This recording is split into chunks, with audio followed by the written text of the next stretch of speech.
Welcome to the Inquiry Oasis, the University of Arizona College of Education's podcast, here in the heart of the Sonoran Desert.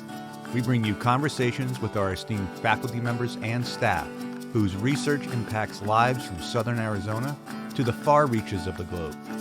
We explore the transformative power of education in this border town, where diverse cultures and ideas converge, weaving a tapestry of innovation with compassion and a sense of wonder. So join us as we journey through the sands of curiosity, unearthing insights that enrich and inspire. Sit back and relax as we invite you to dive into the Inquiry Oasis. Thank you for tuning into the Inquiry Oasis. I'm your host, Jeffrey Anthony, and today we're honored to welcome Dr. Valerie Shirley and Dr. Jeremy Garcia. Each are co-founding directors of the University of Arizona College of Education Indigenous Teacher Education Program, also known as ITEP.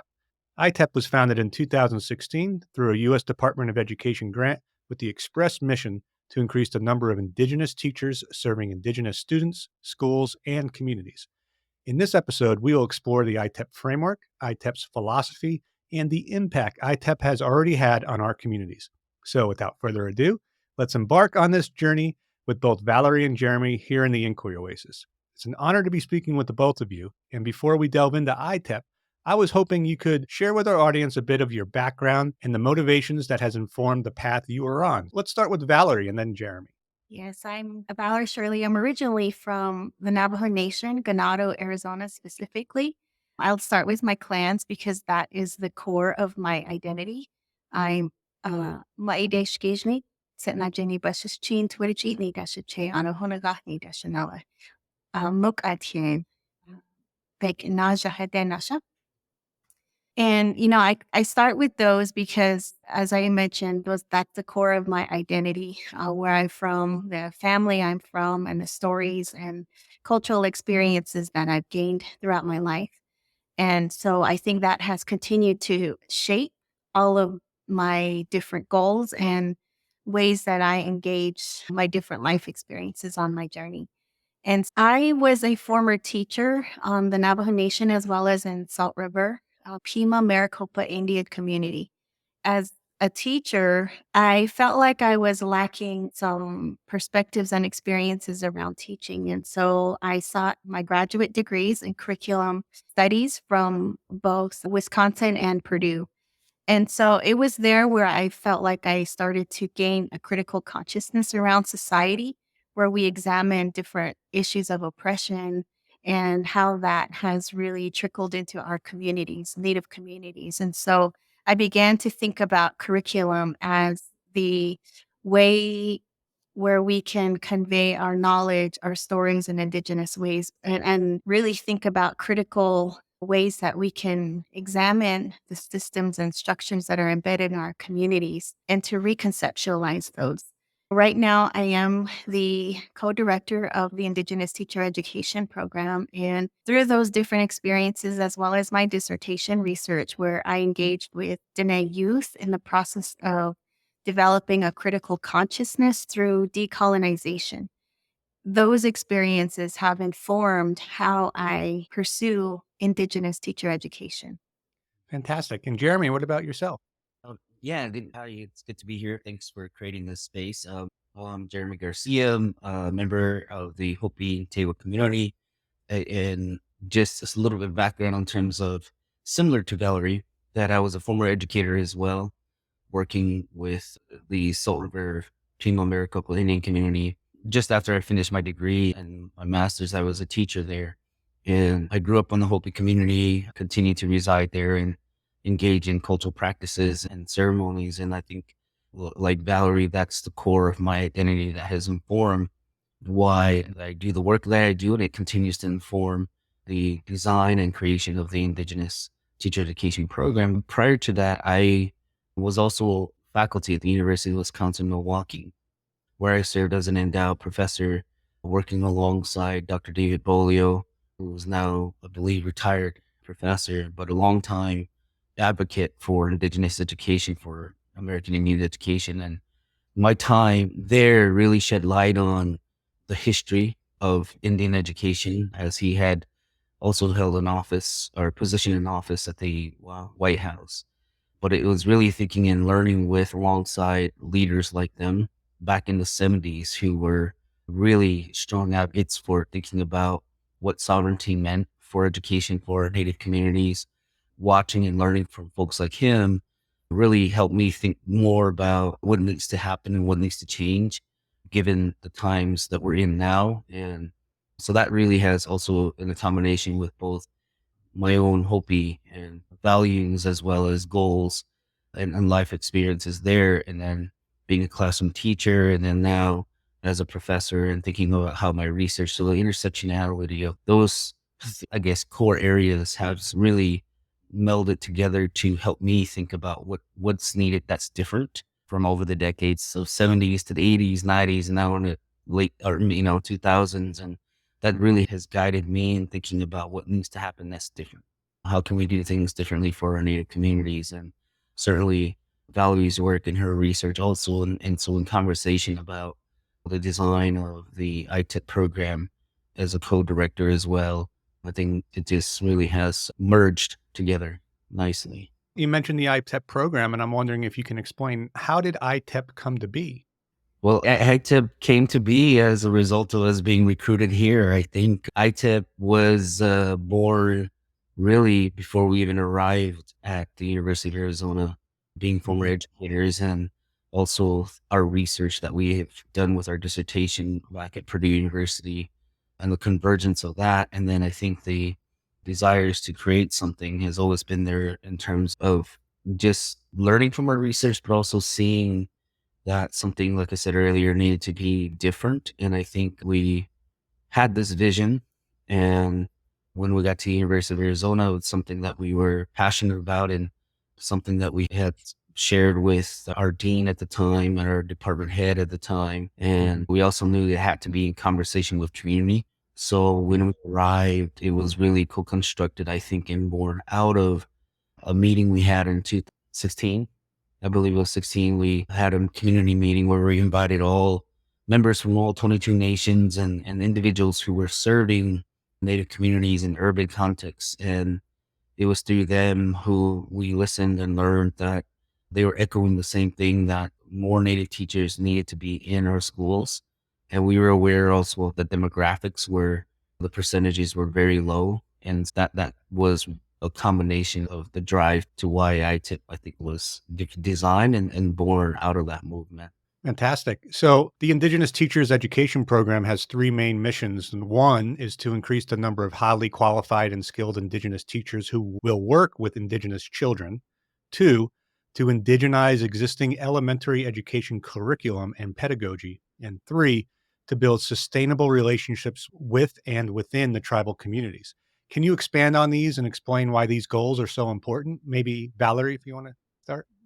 Yeah, when we created ITEP, we thought about our unique social, cultural, and political context of our communities. And in preparing our teachers, we wanted to have a program that reflected those aspects of our communities with the 22 different Native nations in the state of Arizona, the 22 different knowledge systems, languages, and values. We really wanted to promote that. So, knowing this history of Indigenous education started through the deculturalization process. Assimilation was promoted in that process that disconnected us from our Indigenous knowledges, values, and languages. And we wanted our program to begin moving toward how, as teachers, we take in that role and responsibility of reconnecting our youth to those knowledge systems, values, and languages. And so when we created the program, we decided to create a framework that included those different aspects, that guided the ways in which we created courses, the kinds of experiences we provided the teachers, field experiences, and our framework helped us create our classes. And it came from just our personal backgrounds, our academic backgrounds, our visions for what we wanted to see within our communities, the education system. And at the core of that is really reconnecting and promoting our Indigenous knowledges, values, and languages. when we talk about increasing the number of Native teachers, we knew that we just couldn't put them through the regular teacher ed program because of those political contexts, those unique knowledge systems embedded in our communities. And so political systems meaning that we have Indigenous sovereignty. And so, how might that aspect of framing Indigenous sovereignty within our teacher ed program guide how we prepare Native teachers? So, it's not just about increasing the number of Native teachers, but it's also providing them the lens by which they can then begin to reconceptualize the structures and systems that are embedded in their communities. And so, when with one of the goals being that we are working to build sustainable relations with different tribal communities, we know that although tribal communities are collaborators and partners because they have the knowledges embedded within their communities. And to bring in those knowledges into our program, especially when our teacher candidates are coming from those communities, that's our goal, is to reconnect them to those knowledge systems as well too, because our teacher candidates come in with different levels of knowing their language or speaking their language and knowing the different Indigenous knowledges. And so that process of moving toward how they can begin to take in and take on that role of a teacher who really centers and roots and grounds Indigenous epistemologies in their classrooms. It takes a number of individuals and resources to make that a possible goal. Wow. The ITEP framework comprises of 4 pillars as well. And you have the teachers as nation builders, Indigenous knowledge, values and language, critical Indigenous theories and pedagogies, and justice-centered education. So how do these 4 pillars inform the ITEP program, and why were these particular pillars important to you to include in the ITEP program? Yeah, the 4 pillars really are, again, born out of conversations and lived experiences of what we felt was critical for our Native communities. And I think one, the teachers as Native nation builders, for example, is really looking at the broader goals of Native communities when you think about sovereignty, when you think about self-determination, the autonomy for our communities to be decision makers about their own communities, but also to think more about just the critical role that teachers play and the role that education has for our Native communities, to think about what does it mean to sustain and protect and to live into this idea of sovereignty. So that's where that comes from, is that we need educators to be able to prepare our youth to really have that mindset that they're part of something unique. They're part of a community that has gone through and endured a lot of pain and loss. When I say loss, we're talking about land, we're talking about rights, so when you think about that, it's this idea of nation building for teachers to have a role in that and to be the forefront of really, one, handling and tending to what the history is, the past, but also thinking about the present and then also thinking about the future, about what it means to support and sustain our communities, given that history and given the strengths also of our communities. So Native nation building is really falls along that bigger picture of sovereignty, self-determination. But we also know that there's strength and value in our own Indigenous knowledge and value systems that guide us, right? To be able to think differently about how we navigate life and to use that as the core of decision making, or the core of how teaching is going to infuse that. But it's also about just ensuring that sustainability, given the history again of how the erase or place was part of that process. And education was a tool, right? It became the tool for that erase and replace. And I think right now it's also about reclaiming that and centering that, engaging with a level of resurgence for that.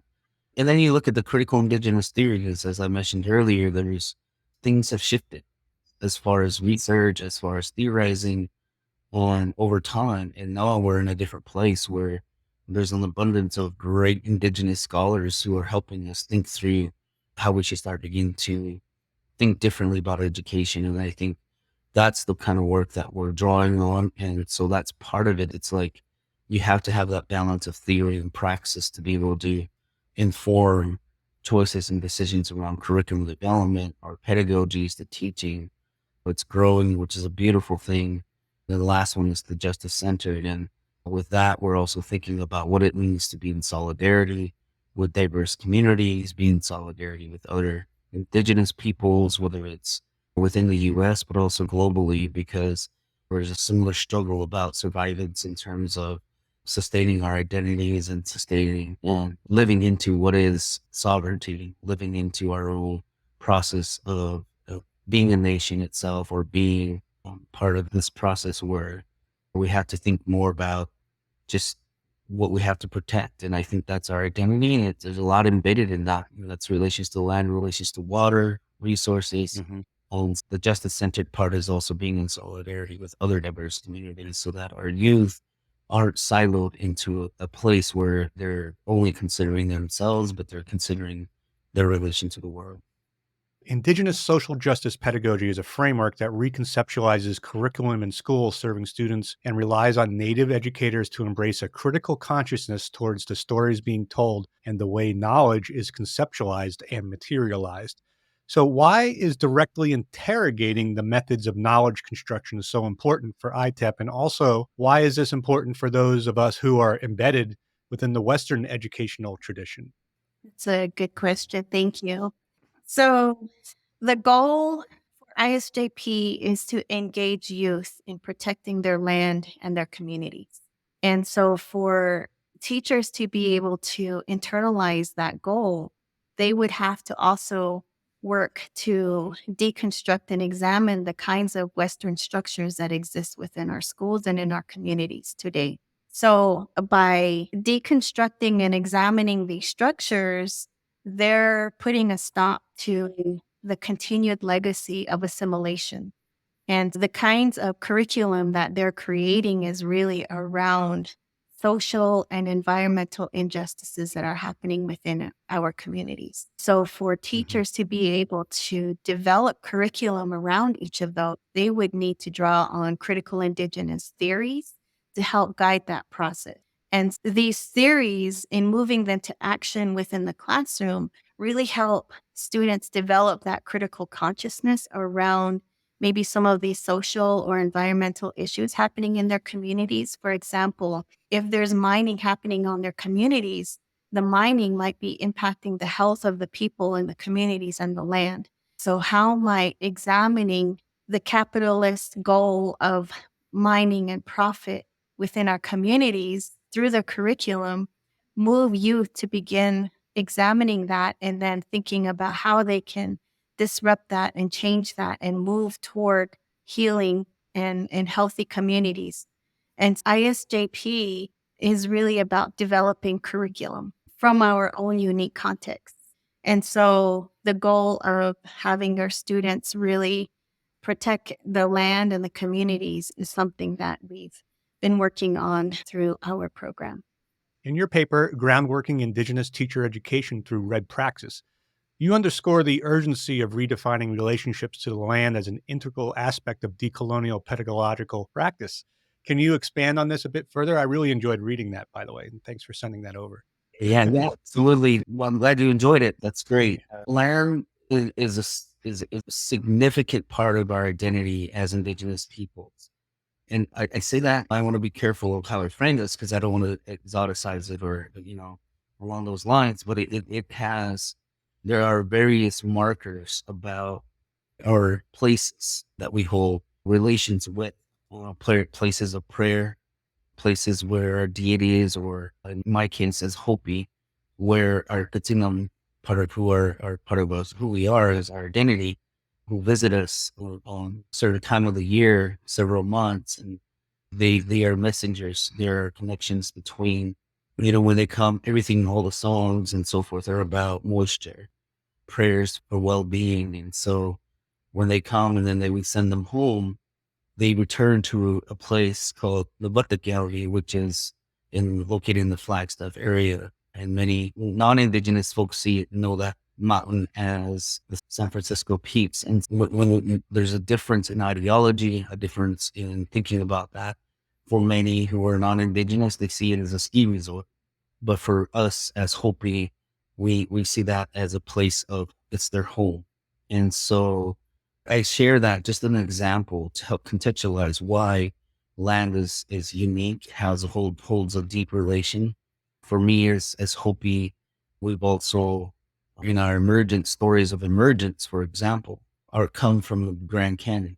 And that we entered this world, the fourth world, through that place. And Mm. we were instructed to go different directions by the caretaker, the original home person who owns responsibility for this land, us, and that we were to go all different directions, and that we asked him for permission to live here. And so his instructions were, it's going to be hard. We picked the smallest ear of corn, for example, and he said, you go out and you go different ways, but you return to this homeland. But when you're out there, you leave footprints. And those are what are today, modern day now, are you see those footprints are petroglyphs, markings that say someone has been here, turn home. So I story that just as an example of why land matters. And every native community tribe has relations to land, relations to certain places that mean something. And when we think about land, there's knowledge that comes with that. There's a story behind it. There's a way of thinking, knowledge systems, epistemology that comes with that. And that's why it matters. And when you think about the ways in which land has been destroyed or demolished in some cases for capitalist reasons, that's a form of erasure our knowledge system. So that's part of why this idea of taking up relations to land in this particular work and this article matter is because of the deep knowledge that rests within it. And because it's also a reminder of our identities and our rights to be a part of a particular place.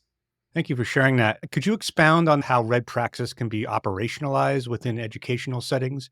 And is it possible to articulate pathways for such non-Indigenous educators to engage with red praxis in a manner that respects, rather than appropriates or dilutes, the intricate tapestry of Indigenous ontologies? Yes, I think red praxis is really about moving theories to action. We Mm-hmm. think about critical indigenous theories, and these critical indigenous theories are theoretical frameworks that help examine colonialism and its impacts on our communities. It examines capitalism and how it has disrupted our relations to land by destroying the land or exploiting the land for profit. And so to operationalize red praxis means that as teachers, we begin to draw on critical indigenous theories to help guide the kind of curriculum that we create in the classroom. And so to really hone in on the aspects of colonialism and capitalism would take some knowledge and research and to incorporate that into the classroom. I Mm-hmm. think what goes simultaneously with that are the indigenous theories. And the Mm-hmm. indigenous theories that Jeremy just mentioned in terms of our relations to land, the philosophies embedded in the land, in the landscapes. And so, how might we begin to put those together into the classroom to inform the consciousness of our youth and to have non native individuals come in and be in solidarity with us? I think what they can do is to really think about how they can draw on the scholarship on critical theory, indigenous critical theories and pedagogies, and how they might begin to enact that within the classroom. Difficult part for non-native teachers would be to know the depth of the indigenous knowledges and epistemologies about the land.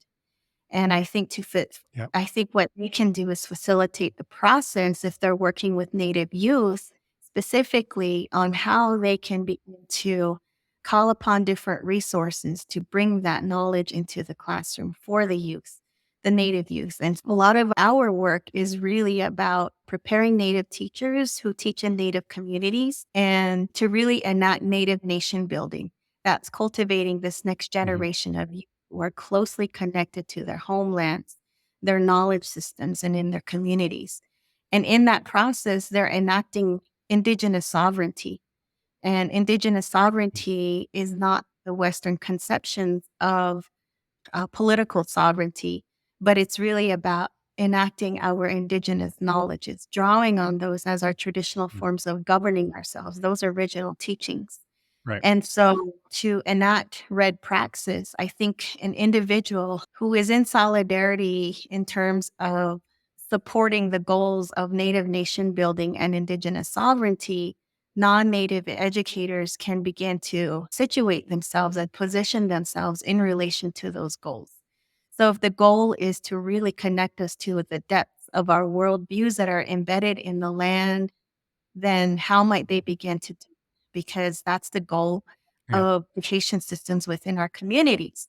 And to be in solidarity with that goal of cultivating this next generation of youth, they would need to understand how to develop this critical consciousness and to navigate that process in the classroom and to bring in resources that can promote Indigenous knowledges, values, and languages as well.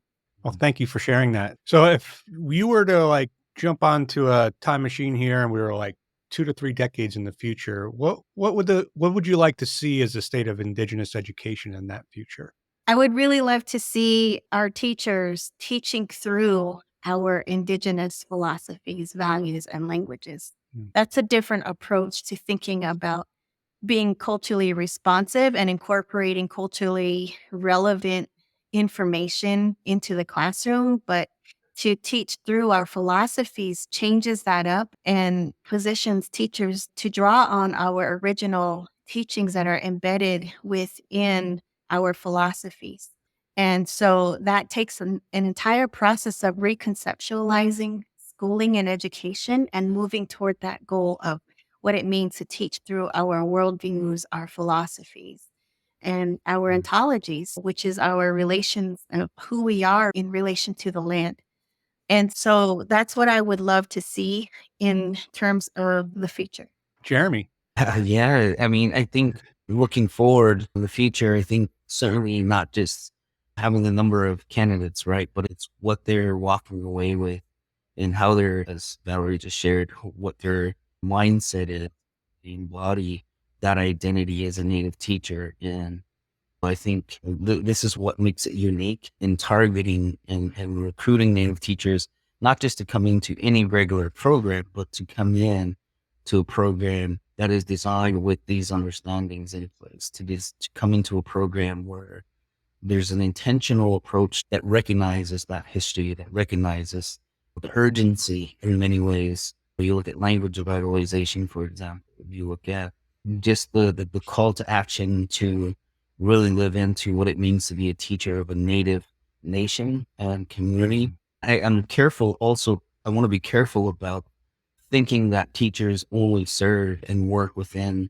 their own home community and reservations, for example. We have many youth who are actually attending public schools throughout the state. And we have to be mindful about making sure that we prepare teachers to be also be willing to work in those contexts. But I also want to say, like, one thing we're learning and continuing to develop is, and a recognition for, is that many of our candidates are also coming in and being asked to think a certain way about education and the history of education and what it's done, the impact and the hurt that it's caused. But for them to also see even the idea of curriculum development as a decolonial process. So for Mm. them, many of them are also through that very process, they're being asked to consult their elders, consult their family members. What does this mean? How do I say this in this word? How do I design a curriculum around this topic? So it's a decolonial process through just the very act of creating curriculum, because if we're asking them to come from those values and knowledge systems, that means they too have to go back to their community and start to engage in those really important and many times it's difficult, right? And you start to Right. really see the layers of how colonialism has impacted an individual over time. And it's an emotional process because and for many of them, it's the first time they're being asked to do this. And for many of them, it's the first time they're seeing, like, wow, I don't know the answers to these questions that might have to do with a particular idea or concept from an indigenous lens. So it's really forcing them to have to be okay with saying, I don't know, and seeking the answers for them. I Mm. think long term, I see this whole process is multifaceted. It's not just about increasing the number of Native teachers, but it's also addressing a bigger concern that we've had over time, over the years in history. Well, thank you both for those answers. We're nearing the end of our conversation, and we like to ask our guests to recommend a book or a paper that has been meaningful to them. Could you each share one with our audience and explain how it has impacted you? And let's start with Valerie. That's a good question. There's so many different authors, native and non-native, who have really informed my thinking around the work that I'm currently doing.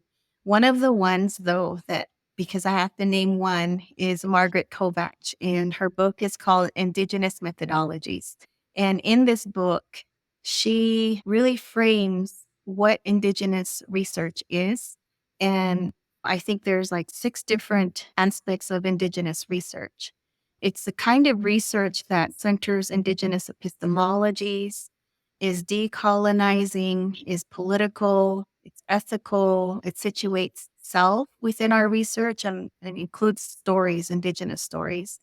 And it also reinforces reciprocity, how our research gives back to the Indigenous communities, because historically, research has become known as a dirty word within Indigenous communities, as Linda Smith has mentioned in her book, Decolonizing Methodologies, and how might our work really contribute to Indigenous goals, especially within Indigenous education, because this book really informed my research with Dene youth to really frame my work that was embedded in those 6 different ways of thinking about my research and really enacting it. I had to take a moment to really think deeply about each one of those. How can I center Dene epistemology within my research with Dene youth? That means I would have to go back and understand to name our Dene epistemology is Sa'analebik Ehojon. And that takes years and years of learning that epistemology. And so to really center that, I had to really think deeply about how my work can do that. And decolonizing is how can we begin to unpack and examine these Western structures within our schools so that we can then move toward transformative outcomes and reconceptualizing that so that we can collectively center our Indigenous philosophies, because Western schooling has disconnected us from those philosophies, as I mentioned earlier. So how might we become reconnected to those philosophies? And there's been numerous books and publications that have really influenced my thinking, but I think it was this one in particular that really helped me frame my research in those deep theoretical ways. Fantastic. And Jeremy. Yeah, I would certainly value the book that Valerie mentioned. I think for me, there's several, like just as Valerie shared, there's an abundance of work that has pushed and moved me to think differently about the work that I do. There's, for example, I'll name 2. One is recent work by Professor Django Paris, for example, where he has several books out, but it's really, his work has really now changed the landscape of education. In his work, the book is called Culturally Sustaining Pedagogies, Teaching and Learning for Justice in a Changing World. And I think it's shaped in a way where it's recognizing the ways in which youth, families, and communities come into a learning space of knowledge. And so it's not so much about being culturally relevant, but it's also about being acknowledging that they have knowledge and how do we sustain that knowledge. That's one work that has really influenced me. The other in particular that actually is informed by Praxis is by pedagogy.